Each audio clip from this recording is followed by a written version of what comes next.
안녕하세요. 오늘 딥다이브는 여러분께서 보내주신 자료들 중에서 아주 흥미로운 주제를 한번 파헤쳐 볼까 합니다. 바로 이 얘기인데요. 비트코인 가격이 글로벌 M2 통화량, 그러니까 시중에 풀린 돈의 양이죠. 이걸 약 12주 정도 뒤따라 움직인다는 가설입니다. 이게 정말 믿을 만한 얘기인지, 또 비트코인 가격을 움직이는 진짜 힘은 뭘지 한번 깊이 들어가 보시죠. 상당히 매력적인 공식 같은데 과연 진실일까요? 네. 그 M2랑 비트코인 가격 차트를 이렇게 겹쳐보면요. 시각적으로는 굉장히 비슷해 보입니다. 그래서 많은 분들이 주목하시는 가설이죠.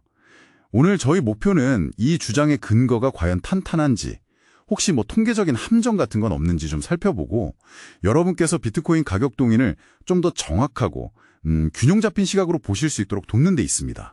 좋습니다. 그럼 먼저 왜 이런 주장이 나왔을까 그 배경부터 좀 짚어보죠.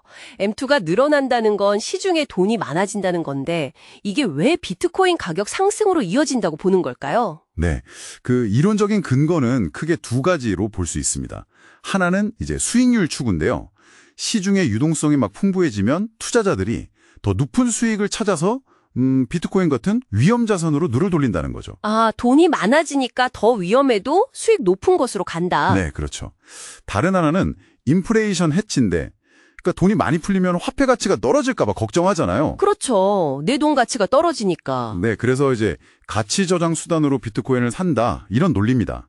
특히 그 2020년, 2021년 팬데믹 때 기억나시죠? 네, 그때 엄청났죠. 전 세계적으로 M2가 막 급증했고 바로 그 시기에 비트코인 가격도 정말 크게 올랐거든요. 그래서 두 지표 그래프를 그냥 포개보면 와, 정말 놀랍도록 유사해 보여요.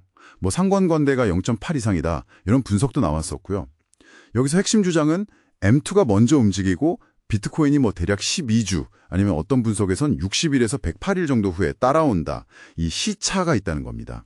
근데 그 상관관계가 높다고 해서요. 무조건 이게 원인이고 결과다 이렇게 보긴 좀 어렵지 않나요? 소위 허위 상관관계라는 것도 있잖아요. 예를 들면 여름에 아이스크림 많이 팔리면 상어 공격도 늘어난다. 근데 아이스크림 때문에 상어가 공격하는 건 아니잖아요. 그런 거랑 비슷한 거 아닐까요? 아, 네. 바로 그 점입니다. 아주 정확히 짚어주셨어요. 통계학적으로 그 허위 상관관계 가능성을 절대 배제할 수가 없습니다. 실제로 두 변수의 절대적인 수치 말고 매 기간 얼마나 변했나, 즉 변화율을 기준으로 분석해보면요. 단기적인 상관관계는 0.04 수준으로 거의 의미가 없을 정도로 낮게 나옵니다. 0.04요? 엄청 낮은데요? 네, 그러니까 장기적으로 둘 다 그냥 쭉 오르는 추세 때문에 전체적인 모양은 비슷해 보였던 거지 월별이나 분기별 움직임만 딱 놓고 보면 거의 연관성이 없다는 뜻입니다. 즉 이번 달 M2가 변한 걸 보고 다음 달 비트코인 가격을 예측한다. 이건 통계적으로는 근거가 아주 희박하다는 거죠. 그리고 예측의 중요한 근거라고 했던 그 C차 있잖아요.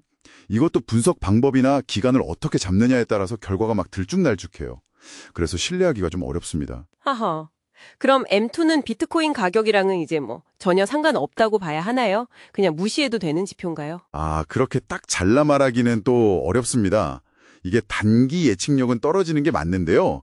장기적인 관계는 존재할 수 있다는 분석도 있거든요. 공적분 검정이나 벡터 오차 수정 모형, VCM이라고 부르는 조금 더 정교한 통계 기법들이 있습니다. 네, 좀 어렵네요. 네, 이게 쉽게 말하면 두 변수가 단기적으로는 좀 엇나가더라도 장기적으로는 서로에게서 너무 멀어지지 않고 어떤 일정한 관계를 계속 유지하려는 경향이 있는지 이걸 검증하는 방법이에요. 이런 분석을 해보면 M2와 비트코인 가격 사이에는 장기적으로 안정적인 균형 관계가 존재할 수 있다. 이렇게 나와요.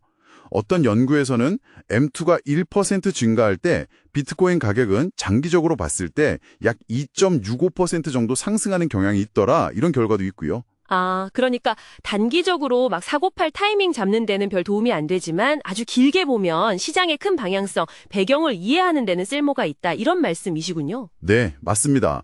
M2는 단기적인 매매 타이밍 지표라기보다는 시장의 큰 흐름, 그러니까 거시적인 배경을 이해하는 일종의 장기적인 닷 같은 역할이다. 이렇게 볼 수 있겠습니다. 아하, 닷이요? 재밌는 비유네요. 그럼 M2 말고 비트코인 가격을 분석할 때 우리가 좀 더 주목해야 할 다른 지표들은 뭐가 있을까요? M2만 볼 수는 없으니까요. 네, M2의 한계를 좀 보완하고 더 입체적인 분석을 하려면 몇 가지 지표를 같이 보는 게 좋습니다. 첫 번째로는요, BTC M2 비율을 한번 살펴보는 거예요. BTC 나누기 M2요? 네, 비트코인 가격을 M2 통화량으로 나눈 값입니다. 이렇게 하면 통화량 증가 효과, 다시 말해 돈의 가치 변화 효과를 어느 정도 좀 걸러낼 수 있어요. 그래서 비트코인 자체의 상대적인 강세냐 약세냐 이걸 파악하는 데 좀 도움이 됩니다. 네, 맞습니다. 이 스테이블 코인 공급량이 늘어난다는 건 암호화폐 시장으로 자금이 유입돼서 매수를 기다리는 대기 자금이 늘어난다는 신호로 해석될 수 있거든요. 이게 M2보다는 훨씬 더 직접적이고 또 시혜성도 높아서 단기적인 시장 흐름 파악에는 훨씬 유용하다 이런 평가가 많습니다. 아, 암호화폐 시장 안에 유동성을 직접 보는 거군요. 훨씬 빠르겠네요. 네.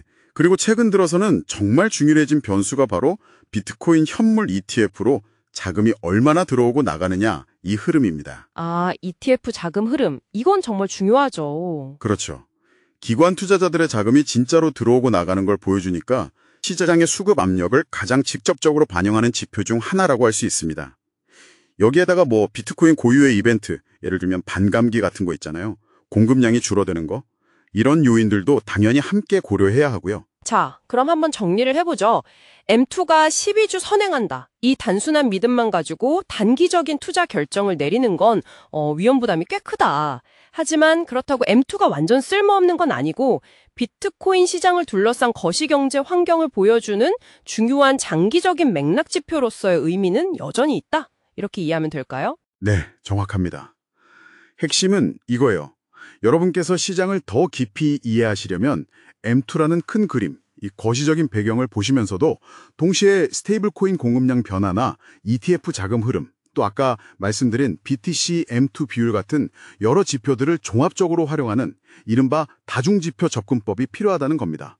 이게 단편적인 정보에 휘둘리지 않고 보다 정교한 분석을 가능하게 하는 열쇠라고 할 수 있겠습니다. 네, 여러 지표를 함께 봐야 한다는 것. 마지막으로 여러분께 한번 생각해볼 질문을 던지면서 마무리할까 합니다. 이 비트코인 현물 ETF가 등장하면서 전통 금융시장과 비트코인 시장이 그 어느 때보다도 지금 직접적으로 연결되고 있잖아요. 그렇다면 혹시 미래에는 이게 좀 역설적인데 M2 같은 전통 금융시장의 유동성 지표가 비트코인 가격에 미치는 영향이 과거보다 오히려 더 즉각적이고 더 강해질 수도 있지 않을까요? 이 변화하는 관계를 앞으로 계속 주목해 보시는 건 어떨까 한번 제안해 봅니다.